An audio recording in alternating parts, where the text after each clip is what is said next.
Greetings everyone, my name is KS Deepak and I welcome you all in the Shield Eyes episode of the Hindus News Analysis. So चलिए देखते हैं कौन से articles that we are going to explain today. So the first article is on Nobel Prize. So यहाँ पर जो consistently Nobel Prizes अभी award किए जा रहे हैं, so इस पे बेसिक्स पे बात करेंगे कि Nobel Prize कौन से पर्सनैलिटी की वजह से बना था, इसकी क्या क्या रीजंस हैं, किस किस कैटेगरीज में दिए जाते हैं, क्यों दिए जाते हैं, कौन है सिलेक्शन कमेटी के members, all those nuances we are trying to analyse in our first article. The second article is regarding the World Bank. So यहाँ पर बात करेंगे वर्ल्ड बैंक क्या होता है, वर्ल्ड बैंक ग्रुप क्या होता है, वर्ल्ड बैंक ग्रुप से कैसे अलग होता है, कौन से ऑर्गेनाइजेशंस होते हैं वर्ल्ड बैंक ग्रुप में, कौन से ऑर्गेनाइजेशन होते हैं वर्ल्ड बैंक में, इसकी मेंबरशिप आप कैसे हासिल कर सकते हो, all those nuances along with the significance and issues of the World Bank that we are going to decode in our second article. The third article is regarding the United Nations Human Rights Council UNHRC. तो यहाँ पर बात करेंगे UNHRC है क्या, उसमें कौन से मेंबर्स हैं, मेंबर्स को आप कैसे एलेक्ट करते हो, कैसे रिमूव करते हो, कोर्सिव एक्शंस कैसे लेते हो. So those nuances we are trying to analyse in our third article. The fourth article is regarding UAPA. तो यहाँ पर बात करेंगे UAPA है क्या, उसमें क्या क्या क्लॉज हैं, क्या क्या प्रोविजंस हैं, क्या क्या इश्यूज हैं regarding UAPA. That things we will be trying to analyse critically in our fourth article. The fifth article is regarding the delimitation exercise, a very important exercise. So यहाँ पर बात करेंगे delimitation होता क्या है, कैसे करते हैं, क्यों करते हैं, क्या है इसकी importance, as well as क्या क्या issues हैं delimitation के, that we will be trying to decode in our fifth article. And then the sixth article we are trying to discuss PMI. So यहाँ पर बात करेंगे PMI होता क्या है, क्यों करते हैं हम लोग PMI में एनालिसिस, और कौन से इंडस्ट्रीज हैं जो कि इस पैरामीटर को फॉलो करते हैं, इसकी क्या क्या सिग्निफिकेंस है. That thing we will be trying to analyse in our sixth article. And as usual the seventh one is on the quiz of the day. So let's start with the first one that is on the Nobel prize. So जैसे मैंने starting में कहा, Nobel prizes consistently दिए जा रहे हैं हर साल अक्टूबर के महीने में, particularly in the first week of October Nobel prizes award किए जाते हैं. अब एज ऑफ नाउ 4 कैटेगरीज में नोबेल प्राइजेस दे चुके हैं. The categories being in medicine, physics, chemistry, and as of now we are having our next category that is in literature. So in 4 categories में दिया जा चुका है नोबेल प्राइज. अब इन कैटेगरीज को समझने से पहले जो लिटरेचर में जो पर्सनैलिटी को दिया गया है, उस पर्सनैलिटी को जानने से पहले you need to understand the basics of Nobel prize, and that I already discuss in our 4th October video, जहां पर ये नोबेल प्राइज के पीछे कौन सी पर्सनैलिटी है, एज वेल एज किस किस कैटेगरीज में दिए जाते हैं, इन कैटेगरीज में जो नॉमिनेशंस आते हैं उसे आप कैसे शॉर्टलिस्ट करते हो, और कौन है सिलेक्शन कमेटी के एसोसिएशंस, कौन है सिलेक्शन कमेटी के हिस्सेदार. All those things I have discuss in our 4th October video itself. So please refer to the video so that you have a basic understanding of this Nobel Prize. अब इस पे buildup करते हैं. अब बात करते हैं Nobel prize in literature. So 2022 का नोबेल प्राइज जो है लिटरेचर में, it is awarded to the French author Annie Ernaux. अब एनी अर्नॉक्स जी जो हैं, she is a very good author, और वो अपने लाइफ के एक्सपीरियंसेस जो सीखे हैं, लाइफ के जो इश्यूज हैं, उनसे जितनी भी एक्सपीरियंसेस ले चुके हैं, उनको कहीं ना कहीं उन्होंने लिखा है in a very good manner in a various list of books. और उन्होंने ओवर द लाइफ टाइम काफ़ी सारे बुक्स लिखे हैं. शी इज़ करेंटली 80+, और इन्होंने पूरे लाइफ टाइम में काफ़ी सारे बुक्स लिखे हैं. और इन सब बुक्स को देखकर नोबेल कमेटी ने, नोबेल जो कमेटी है, उन्होंने इनको नोबेल प्राइज अवार्ड किया है. And particularly they have quoted the reason that it is given for her courage and the clinical acuity that she have shown in the books. अब यहाँ पर ये देखने का ज़रूरी है कि कौन से मेजर बुक्स हैं जो कि उन्होंने लिखे हैं. सो ओवर द ईयर्स उन्होंने काफ़ी सारे बुक्स लिखे हैं. Let's see some of the famous books of this author. So the first one was the clean out, जहाँ पर उन्होंने अपने मिसकैरेज के बारे में लिखा था. Then shame which came in 1997. Then happening, getting lost, the years, and a girl story. So these are some of the famous books that she have written. And this is very important from UPSC perspective. Prelims में काफ़ी बार questions पूछे जा चुके हैं, as well as पूछे जा सकते हैं. So with that now let's move to our basic aspect of World Bank. So यहाँ पर जो सेकेंड आर्टिकल है, यहाँ पर बात करेंगे वर्ल्ड बैंक के ऊपर. सो देखते हैं जो बेसिक्स है वर्ल्ड बैंक की, कि वर्ल्ड बैंक क्या होता है, वर्ल्ड बैंक ग्रुप क्या होता है, इसमें कौन से ऑर्गेनाइजेशंस होते हैं, हर ऑर्गेनाइजेशन का क्या मकसद होता है. That I already discuss in our 20th September video. So please refer to the video here so that you have a very basic understanding of the World Bank group. अब इसे build up करते हैं. अब बात करते हैं the next nuances that is regarding the criteria of membership. अगर कोई कंट्री को मेंबर बनना है, मेंबरशिप हासिल करना है वर्ल्ड बैंक ग्रुप का, तो वो कैसे करेंगे? So let's see the criteria. So the first criteria is that to become a member of the bank, that is the World Bank, under the IBRD. So the condition is that the articles of the agreement is that the country must first join the IMF. So World Bank Group जिसमें कि आपके पास पांच categories हैं. The first is the IBRD, then there is another association known as IDA, IFC, MIGA and ICISD. और इन पांचों organisations को मिला के हम लोग कहते हैं वर्ल्ड बैंक ग्रुप. और यहाँ पर ये कहा जा रहा है कि वर्ल्ड बैंक ग्रुप का मेंबर बनने से पहले you have to be a member of IBRD, और IBRD बनने से पहले you have to be a member of IMF, that is the International Monetary fund.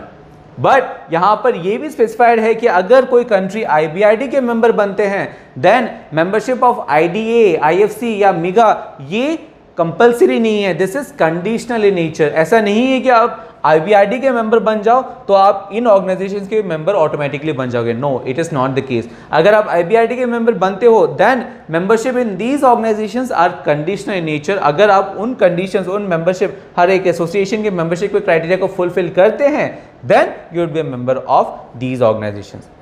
Then in case of ICSID, अगर आप ICSID का मेंबर बनना चाहते हैं, then it is available to the members of IBRD. But in that case यहाँ पर voting होता है by the ICSID Administrative Council. So एक इन्विटेशन भेजा जाता है एंड ICSID में आपकी जो कैंडिडेचर है उसके ऊपर वोटिंग होता है.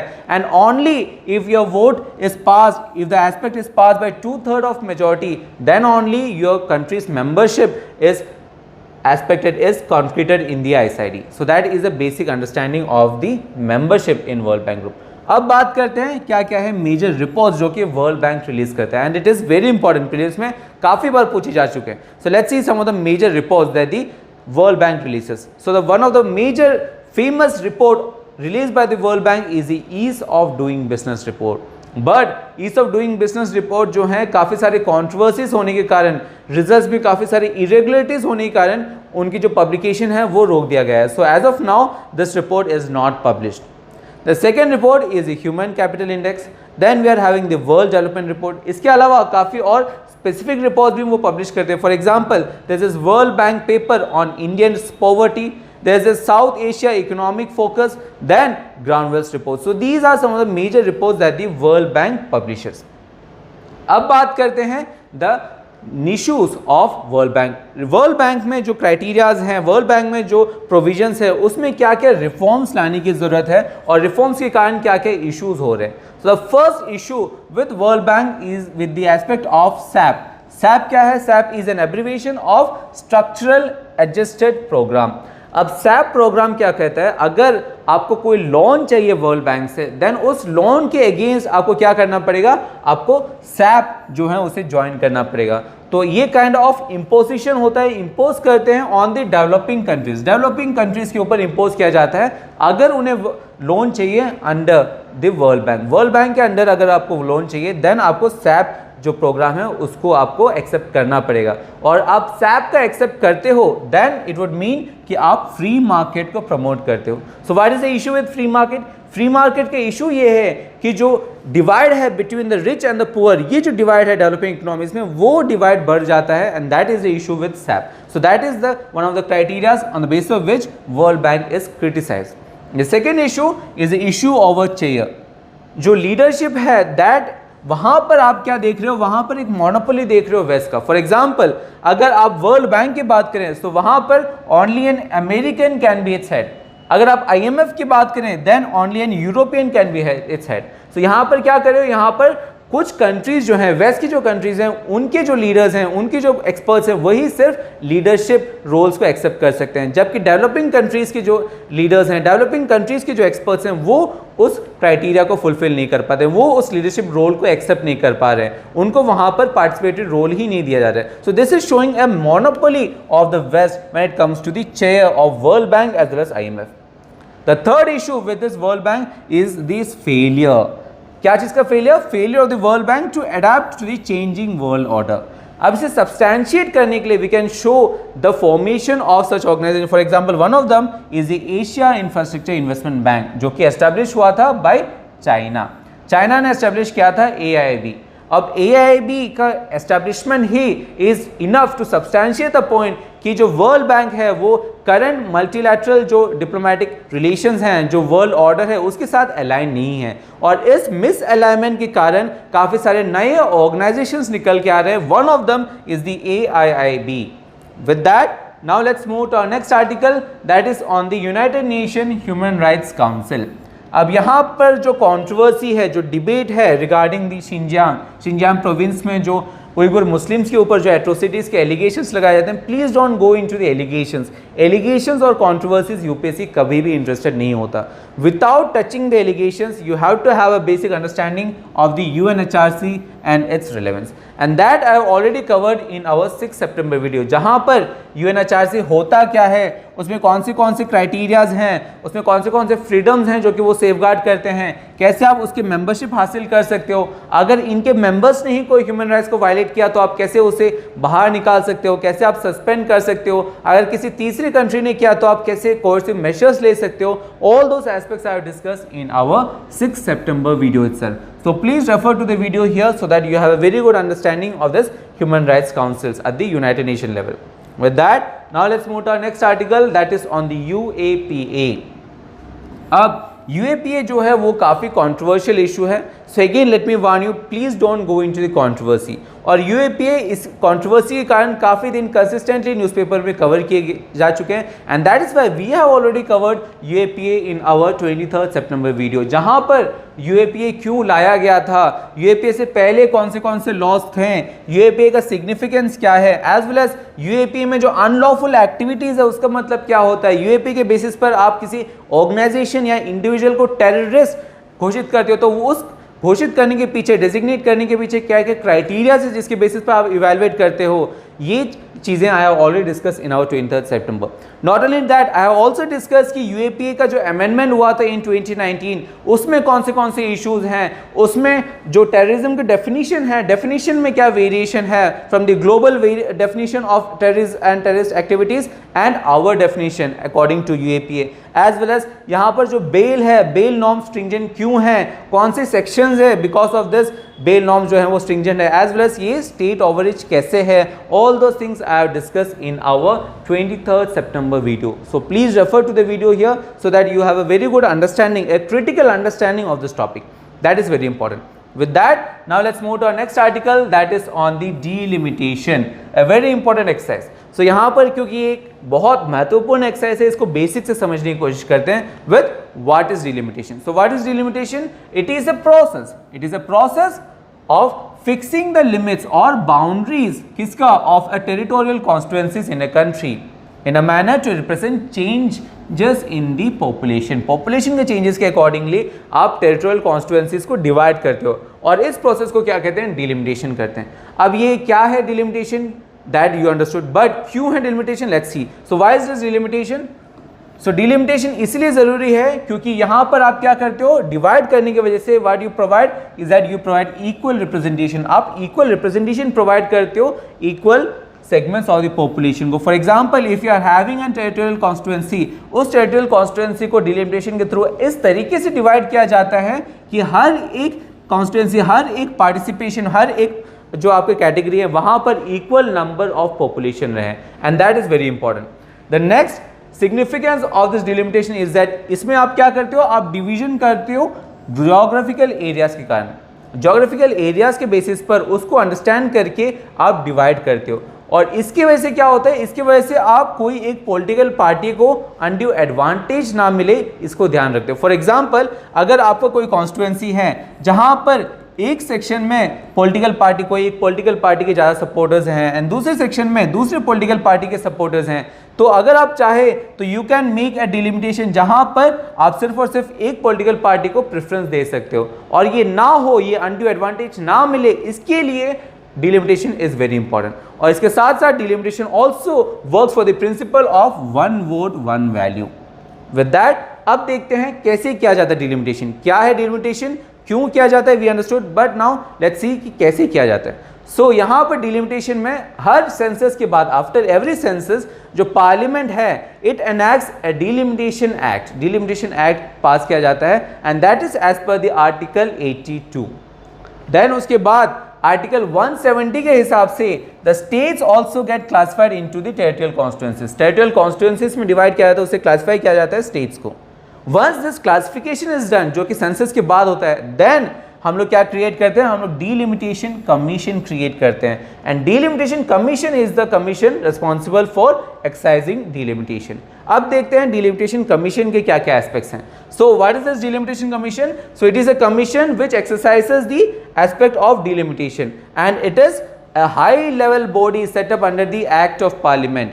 अब यहाँ पर it is appointed by whom? It is appointed by the president of the country and it works in tandem in relation with the in close aspects, in close collaboration with the ECI, that is the Election Commission of India. अब इसमें कौन से members रहते हैं? इसमें basically 3 members रहते हैं। The members being first a retired judge of Supreme Court, second Chief Election Commissioner and the third State Election Commissioner। किस स्टेट का, जिस स्टेट पे डिलिमिटेशन किया जा रहा हो, जिस स्टेट में डिलिमिटेशन किया जा रहा हो, फॉर एग्जांपल अगर आप जम्मू एंड कश्मीर में कर रहे हो तो जम्मू एंड कश्मीर के जो स्टेट इलेक्शन कमिश्नर हैं वो इस कमीशन के मेंबर रहते हैं। So these are the members and the aspects of delimitation. अब देखते हैं क्या क्या है issues with this delimitation. So the first issue with delimitation is that यहाँ पर there is a disparity between the population। For example जो family planning है, फैमिली प्लानिंग पैन इंडिया लागू किया गया था, बट सदर्न स्टेट्स ने, केरला, आंध्र प्रदेश, तमिलनाडु जैसे स्टेट्स है, उन्होंने वेल परफॉर्म किया है फैमिली प्लानिंग में। जबकि अगर नदर्न स्टेट्स की बात करें, बिहार, यूपी ऐसे स्टेट्स, वहाँ पर इम्प्लीमेंटेशन के इश्यूज़ के कारण वहाँ पर अच्छी तरीके से इम्प्लीमेंट नहीं हो पाया। अब इसके वजह से क्या हो रहा है, अगर आप डिलिमिटेशन करोगे तो जहाँ पर पॉपुलेशन कम है वहाँ पर पार्लियामेंट में जो उनके सीट्स हैं वो भी कम हो जाएंगे, जबकि जहाँ पर सीट्स ज़्यादा है, जहाँ पर पॉपुलेशन ज़्यादा है, उनके जो सीट्स होंगे पार्लियामेंट में वो बढ़ जाएंगे। तो यहाँ पर जिन्होंने बेटर परफॉर्म किया है फैमिली प्लानिंग पे, उनको आप काइंड ऑफ पनिश कर रहे हो। So that is the first issue with delimitation. Second issue of delimitation is that 2008 में हम लोग ने डिलिमिटेशन किया था based on the 2001 census, but इसके बावजूद भी जो नंबर ऑफ सीट्स हैं असेंबलीज में, पार्लियामेंट में, that is based on the 1971 census और उसे चेंज नहीं किया गया। So that is the second issue. Third issue ये है कि हम लोग ने लोकसभा और राज्यसभा के जो सीट्स हैं वो हम लोग कैप कर दिए, वो हम लोग ने मैक्सिमम जो लिमिट है वो हम लोग ने प्रिस्क्राइब कर दिया है, that is 550 for Lok Sabha and 250 for Rajya Sabha. But इस कैपिंग करने के बावजूद भी पॉपुलेशन जो है वो बढ़ रहे हैं, और पॉपुलेशन बढ़ रहे हैं, सीट्स फिक्स है, और इसके मतलब क्या, इसके मतलब है कि ज़्यादा नंबर ऑफ पॉपुलेशन जो है सिर्फ एक सिंगल रिप्रेजेंटेटिव उनको, तो जो रिप्रेजेंटेटिव है, representative to the people ratio, वो जो रेशियो है वो काफ़ी एम्बिगुअस हो रहा है, वो काफ़ी चेंज हो रहा है। So that is the next issue which is the increasing population which is represented by a single representative. With that issues अब देखते हैं कि ये जो कंट्रोवर्सी है behind the delimitation in Jammu and Kashmir वो क्या है। सो द कंट्रोवर्सी, उसको समझने के लिए यू हैव टू अंडरस्टैंड, जैसे मैंने कहा डिलिमिटेशन जब हम लोग करते हैं we have to make sure कि एक पॉलिटिकल पार्टी को अनड्यू एडवांटेज ना मिले, और अगर हम लोग डिलिमिटेशन ठीक तरीके से ना करें then a party could have an undue advantage. तो यहाँ पर काफ़ी सारे जो पार्टीज़ हैं, रूलिंग पार्टी जो हैं, अपोजिशन पार्टी जो हैं, वो ये चाहते हैं कि किसी एक पार्टी को अनड्यू एडवांटेज ना मिले, और इसीलिए वो काफ़ी सीरियस हैं इसको लेकर, और इसीलिए काफ़ी सारे कंट्रोवर्सीज जो हैं वो उठते रहते हैं इसके ऊपर। द सेकेंड इशू हियर इसकी डिलिमिटेशन जो जनरली एक्ट के बेसिस पर जो है that is based on the criteria of census population. Census population के बेसिस पर ही हम लोग डिलिमिटेशन करते हैं, बट यहाँ पर जम्मू एंड कश्मीर में कहा गया, जम्मू एंड कश्मीर के केस में ये कहा गया कि जो डिलिमिटेशन है वहाँ पर हम लोग काफ़ी और फैक्टर्स को भी हम लोग इंक्लूड करेंगे। फॉर एग्जाम्पल जो साइज है पॉपुलेशन का, एज वेल एज जो रिमोटनेस है पॉपुलेशन की, and the closeness to the border, इन चीज़ों को भी हम लोग कंसिडर करेंगे। सो यहाँ पर आप क्या कर रहे हो, यहाँ पर आप नए पैरामीटर्स ला रहे हो, और इसके कारण काफ़ी सारे इश्यूज हैं, इनसिक्योरिटीज़ हैं काफ़ी पार्टीज़ के ऊपर, काफ़ी पार्टीज़ के मन में कि ये कोई एक पर्टिकुलर पार्टी को एडवांटेज ना दे, और इसी के वजह से काफ़ी सारे कॉन्ट्रोवर्सीज जो हैं वो इरप्ट होते रहते हैं। Now again let me warn you guys, please don't go into the controversies. The basic understanding of this exercise is more than enough. With that, now let's see the controversy or the aspect behind this controversy. जब आप delimitation अच्छी तरीके से नहीं करते हो then it is known as gerrymandering, जो कि यूनाइटेड स्टेट्स में काफ़ी कॉमन वर्ड है। अब इसको रिप्रेजेंट करने के लिए, इसको समझने के लिए लेट्स सी एन एग्जाम्पल लें 50 पीपल जो कि एक कॉन्स्टिट्यूएंसी एक स्टेट में है, जहाँ पर 60% जो है वो ऑरेंज हैं, एक पॉलिटिकल पार्टी को सपोर्ट करते हैं, एंड 40% ऑफ पीपल पर्पल जो कि सेकेंड पॉलिटिकल पार्टी को रिप्रेजेंट करते हैं या सपोर्ट करते हैं।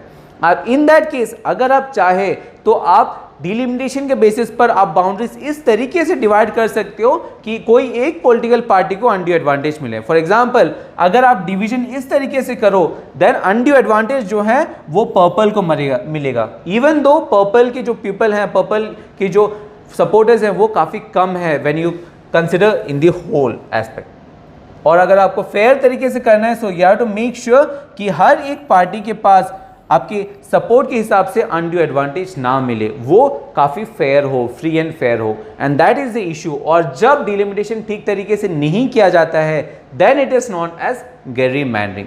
With that clarity, now let's move to our next article that is on the PMI। अब यहाँ पर बात करेंगे PMI के बारे में, और PMI जो है वो कंसिस्टेंटली न्यूज़पेपर में कवर किए जा चुके हैं काफ़ी बार, and that is why I already covered in our 4th October video, जहाँ पर जो बेसिक्स हैं व्हाट इज PMI, होता क्या है, कौन पब्लिश करते हैं, उसका सिग्निफिकेंस क्या है, all those aspects I have decoded in our 4th October video itself. So please refer to the video so that you have a very good understanding of the significance of PMI। With that, now let's see the question of the day. So the first question is on delimitation itself because it is a very important topic. The second question is on the G20. Now again ये जो questions हैं these are previous year questions. So please try to attempt these questions क्योंकि इस questions को attempt करने से you would understand the knack, you would understand the way UPSC asks questions, and that is very important. With that, I hope that you understood our analysis, and ये जो questions हैं, ये questions के answers along with the explanations would be provided to you in the form of PDF, जिसका जो link है वो आपको वीडियो के डिस्क्रिप्शन में मिल जाएगा। As well as जो PPT है जिसके ऊपर हमने एनालिसिस किया, जिसके ऊपर हमने डिस्कस किया, that also in the form of PDF you would get a link in video description as well as in our Telegram group. So if you haven't joined our Telegram group, please do join. With that, I hope today's analysis was beneficial for you guys. We would be working hard for you guys, but at the same time, work hard, study hard, but most importantly, stay safe. We'll be doing the same for you guys. See you tomorrow.